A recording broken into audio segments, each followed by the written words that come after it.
This hadith tells us that the majority of the follower of Dajjal will be women, and the impact of Dajjal's deception on women will be of such intensity that it will require men of a family to coercively stop their women from being deceived by the fitna of Dajjal. Meaning that when Dajjal's mission is reaching to its climax, something strange will happen to the world of women. A great progressive deception in the world is under the process today, which will cause the woman to reach to a point that when they see Dajjal, they will go out and join him. And this deception is hidden behind a phenomenon called feminism. It doesn't mean that every woman is being deceived by Dajjal, because there are Muslim sisters who are much better in their beliefs than most of the men. But it means that the most of the followers of Dajjal are women who came under the influence of Dajjal's deception in a way that they are being brainwashed and lose the capacity of rational thinking. They believe whatever is being presented to them by Dajjal or his followers, and that's how these women go out and join him. Therefore, they become like robots in the hands of Dajjal.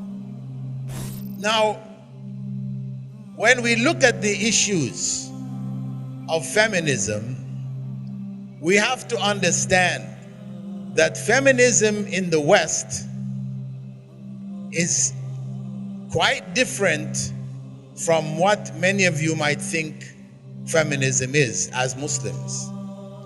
Because the background, the history which produced feminism in the West is different from the background for Muslims. There are some rights which Western feminism has introduced which are anti-family, which are really anti-femininity, which promote lesbianism and other deviant behaviors and practices. This has become chartered in the UN. In their women's conferences, these are being promoted. The boundaries of what was just fair and just. It now shifted into radical feminism, which identified men as being the enemy.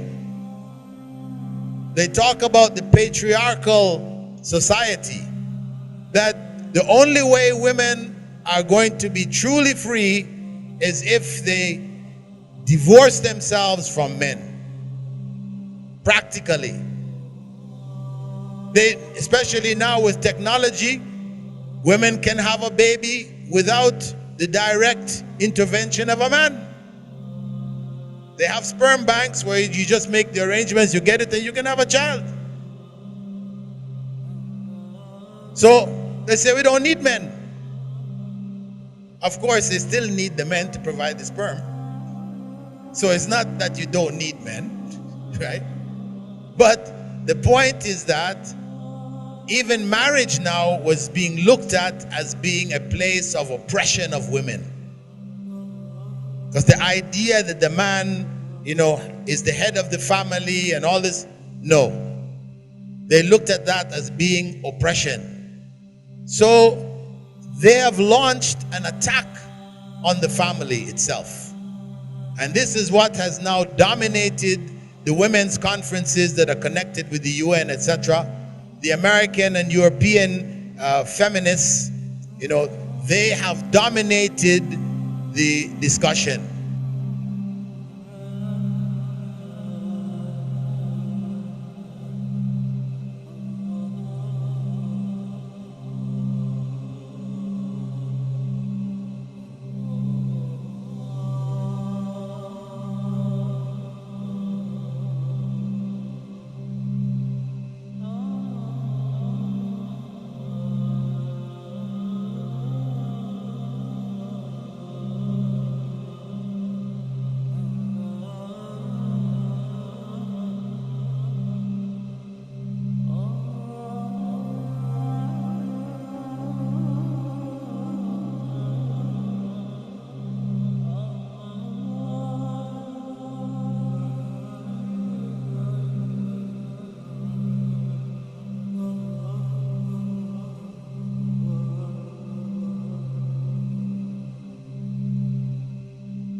This is amazing how confused the women are today about their role. And they are confused because massive efforts are being done under the name of feminism in order to cause this confusion among the people. And as a result, the marriages and families, the primary building block of social and moral order, are in shambles. Much of this is laid at the feet of feminist movement, because it has overturned the thinking of women so dramatically that they have forgotten their real precious value and important responsibilities that are given by their creator.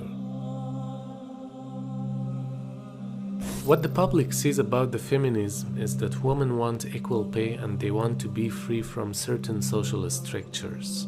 And we may think it's a movement for stopping violence against women, but the real agenda is much more serious.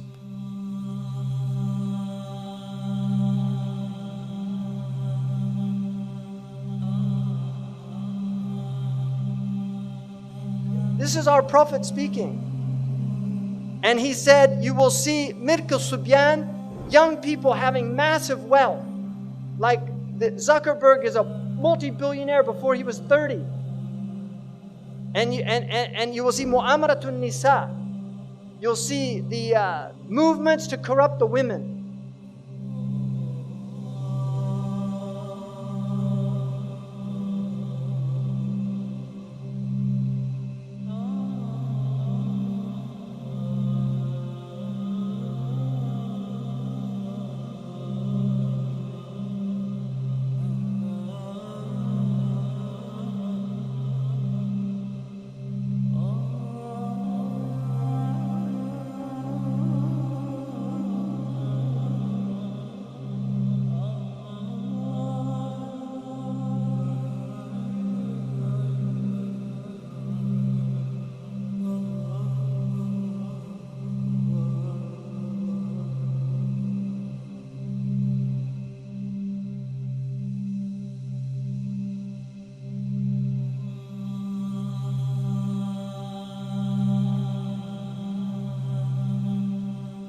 Well, one of the things they told me was that he was at the house one night, and we were talking, and he started laughing. He said, "Aaron, what do you think women's liberation was about?" And I said, I had pretty conventional thinking about it at that point. I said, I think it's about women having the right to work, getting equal pay with men, just like they won the right to vote, you know? And he started to laugh. He said, "You're an idiot." And I said, "Why am I an idiot?" He said, let me tell you what that was about. We, the Rockefellers, funded that. We funded Women's Lib, you know? And we're the ones who got all over the newspapers and television, the Rockefeller Foundation. He says, and you want to know why? He says, there were two primary reasons. And they were, one reason was we couldn't tax half the population before Women's Lib. And the second reason was, now we get the kids in school at an early age. We can indoctrinate the kids how to think. It breaks up the family. The kids start looking at the state as the family, as the school, as the officials, as their family, not as the parents teaching them. And so those are the two primary reasons for Women's Lib, which I thought up to that point was a noble thing.